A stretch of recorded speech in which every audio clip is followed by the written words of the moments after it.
Greetings, everyone, in the name of Jesus. Today we have a short presentation here that is going to be Preterism in contrast to Futurism. Why I have come to favor the partial preterist interpretation of Bible prophecy, and why I changed views and favor this view after 25 years from the futurist view to the preterist view, or Futurism to Preterism, when everyone around me is a futurist. Now, there's four main areas of this presentation we're going to deal with briefly. This is just an introductory video, so we hope that this will inspire you or challenge you, cause your curiosity, whatever the case would be, to look at my other videos. Proverbs says it's not wise to judge a matter before you hear it out, so I hope that you will be willing to hear this out, at least to some extent. So we're going to deal with the time indicators in the Bible, the book of Daniel, the Olivet Discourse, and the book of Revelation in brief. Now, the time indicators in Scriptures here, there's different verses that speak of the last days and the end of the ages in the first century. You can stop the video and look those up. We deal with those in our videos. There are verses also there that clearly speak of some type of the coming of Christ also in the first century. Please check those verses out.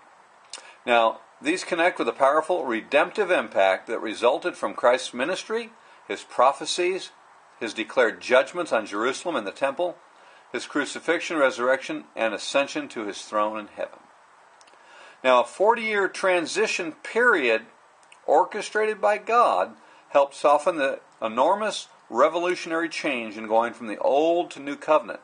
This 40-year transition period was from Jesus predicting the destruction of the temple in around, we'll just say roughly 30 A.D. to its destruction in 70 A.D. So there's your 40 years.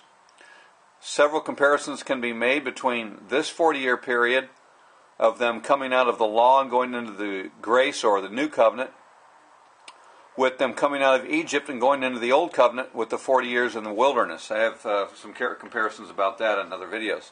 Very, very interesting. All right. Now, this 40-year period obviously gave the Jews ample time to come into the new covenant. And the time frame was also wherein the leaders of the early church, they learned which old covenant practices were to be eliminated, as well as learn and implement the new covenant doctrines and practices. Because we know that the New Testament wasn't written until probably at least 20 years or so after the church had started. So the first 20 years they had no New Testament. It was all word of mouth, memory, what Jesus had said, and until it was officially written down and distributed. All right, let's move along. Now, the main areas that we deal with here that refer to contrast these two views, Futurism and Preterism, are starting here. First of all, the 70 weeks of Daniel, and I have two videos on the 70 weeks of Daniel that I hope you'll watch. First one deals with the gap theory, which here's our first comment. The futurist view inserts a huge gap between week 69 and 70. However, when no gap is mentioned, inferred to, or even remotely hinted at in the prophecy anywhere.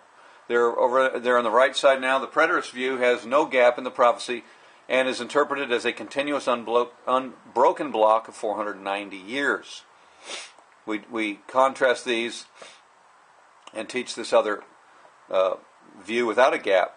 Now, the second point there on the left, the gap theory produces some problems with the purposes stated in the prophecy. My first video, about 15 minutes, deals just with this, only with the gap theory. I don't teach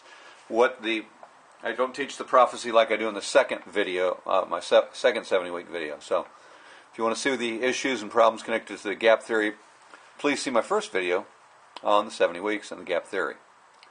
Now, there on the right side, the purposes are clearly and beautifully fulfilled in week 70 as we teach, without a gap. Then the third comment there on the left, the purposes connect with the new covenant, but the futurist view has an antichrist as the one who confirms the covenant. In contrast, over on the right there, preterist view, the prophecy is centered on the Messiah. Both views would admit and agree to this, I believe. Now, he is the one who confirms the covenant in the 70th week with Israel for 7 years, and we teach this. I hope you'll take a look at that. All right, now let's move along to the next point. which is the Olivet Discourse, Matthew 24. It's also in Mark 13 and Luke 21. Matthew 24 is the most extensive and the most popular one, I guess we could say. Now, top left there, Jesus predicts the destruction of the temple. The disciples ask him to tell them the signs when it is going to happen. All right?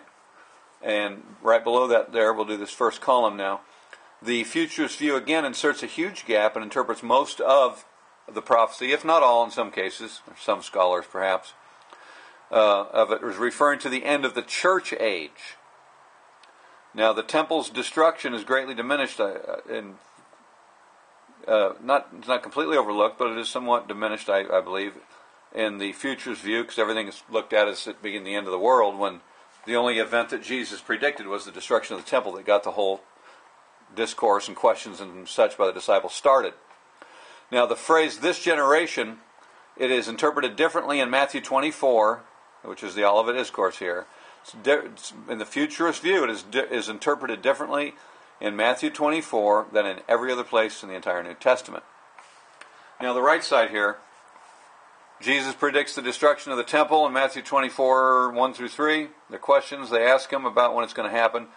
The signs Jesus gives are relevant to the disciples' questions and indicate the time leading up to the temple's destruction.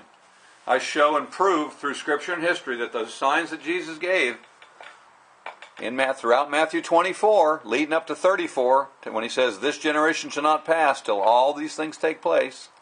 That's the one that is interpreted differently in Futurism than every other place. Now, the signs Jesus gives show when the temple is going to be destroyed. It shows the signs leading up to it that happened in that 40-year period. Now, the end of the age they ask about in Matthew 24 is the age of Judaism, is what I'm convinced of and conclude and teach and prove. That they're asking about the end of the age of Judaism, the Old Covenant order centered in Jerusalem where the temple was. Now, the apocalyptic language in Matthew 24, it fits the same type of judgment language from the Old Testament, including the coming on the clouds. We show that's judgment language. It's not his second coming in our future, although he will come on clouds, I believe, in the second coming, as Acts 1 talks about. But this language that he used is what they were familiar with from the Old Testament. Judgment language, where God came in several places in the Old Testament, but it was never physical, literal, and visible. It was always apocalyptic judgment language fitting the genre of the Old Testament. And that the phrase, this generation, can only be referring to the people of that time and place, which is what we're dealing with and talking about in Matthew 24:34, amongst other places. All right, let's move along to the next part. Book of Revelation. Contrasting the views here, just briefly to get your interest up. With Futurism, the time texts are ignored. I could put it or misinterpreted or interpreted differently, let's say. Revelation 1:1 and 1:3. Book is written to the 7 churches, as 1:11 of Revelation indicates. 1:1 says these things which must soon take place. Verse 3, the time is near. With Futurism, these time texts are ignored or interpreted way differently and not really taken at face value, in my opinion. With Preterism there on the right, the time texts make perfect sense, and they talk about events that are going to happen in what the book of Revelation is describing, which we show throughout our different videos. And there's some really good videos, a lot of really good videos on YouTube. I have some of them in my favorites. Now, the book in Futurism there, your second point on the left, the book is totally irrelevant to the very ones John was instructed to write and send it to. However, there on the right column, verse point 2, Preterism, the book is totally relevant to the original recipients. The events of the first century are clearly connected to the book and are described in the book of Revelation. All right? Point 3 in the left column, the events from the futurist standpoint, the events of the book of Revelation don't reveal Jesus until at least 2 millennia later, because we're pretty close to that 2 millennia mark right now. The events, according to the futurist view, have not yet transpired, so they don't reveal Jesus until sometime in our future. However, the third point there on the right, the events based on the preterist view clearly revealed Jesus as prophet, Messiah, judge, and the one to purchase and implement the new covenant, and of course cause the judgment to come on the city and temple, thus ending all of those that tried to continue on in the old covenant activity. All right, point 4 in the left column, the sealing issue in Revelation 22:10 is without any solid or clear answer in my opinion. Why do I say that? Because John is told in Revelation 22:10, he's told not to seal the book, for the time is near. In Daniel, there in the right column, point 4, now connecting this with the preterist view, the sealing issue in 22:10 makes perfect sense and harmonizes with Daniel 12:4, where he told Daniel, he said, seal up your book unto the time of the end. Now, why would Daniel be told to seal up the book to the time of the end, but John be told not to seal his book? If both of these books are for some time in our future, John certainly would have been told to seal his book, the book of Revelation. But because it's not dealing with the end of the church age or the end in our future, it's dealing with the end of Judaism, that is why Daniel was told to seal his book, and John was told not to seal his book. It makes perfect sense, but it cannot be reconciled realistically, in my opinion, and accurately and harmonizingly in the futurist view, where one is told not to seal and one is told to seal.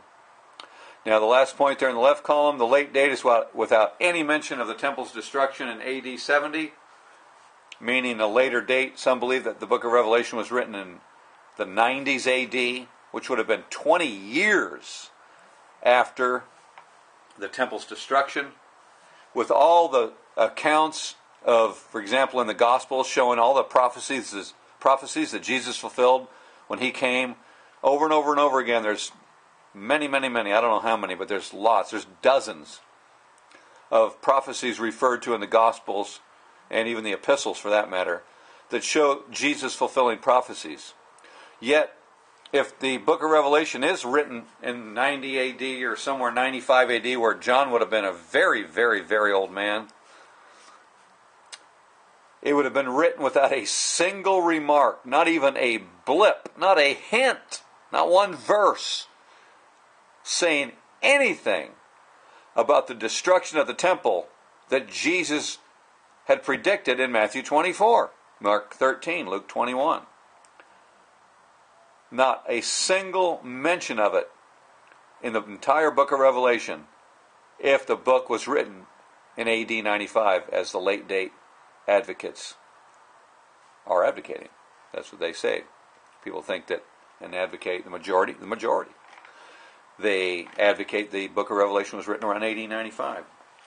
I'll throw out a few books here, because we're talking about this late date. Before Jerusalem Fell by Kenneth Gentry. Strongly suggest this book. 450-page book, no stone unturned. He literally analyzes every argument for and against the late date, and for and against the early date for that matter. Very in-depth, very scholarly. The other book I recommend by John Bray is called Matthew 24 Fulfilled. All these you can find on Amazon or eBay, wherever. The other book is called Last Days Madness by Gary DeMar. Strongly recommend these books. If any of you are seeing this and you're willing to read all three of those books, I can provide them for you, and I will make an offer for you that hopefully you won't be able to refuse. Just contact me and we'll talk about that. All right. With the last point there in the right column in the bottom, as we wind this video up, the events based on an early date, I contend that the book of Revelation was written in the mid-60s, wherein the events of the book deal with what happened in the first century between 67 and 70, persecution of the Christians by Nero, and the destruction of the city and temple, and that is what the book of Revelation is dealing with. The events match and prove an early date of the writing of the book, as we show in the videos and these different books I suggest to talk about, as well as much other videos and books that are out there. So I hope this has inspired you. If you think I've lost my mind, fell out of a tree and hit my head, or whatever you might think, you pray for me. I'm praying for you. And hope this is a blessing and help to you. Hope you'll see my other videos, and I'll be more than happy to discuss this with any of you that would be willing to contact me. My email is sldwrd@yahoo.com. That is solid word without the vowels at yahoo.com. Thanks so much. Have a great day. God bless you.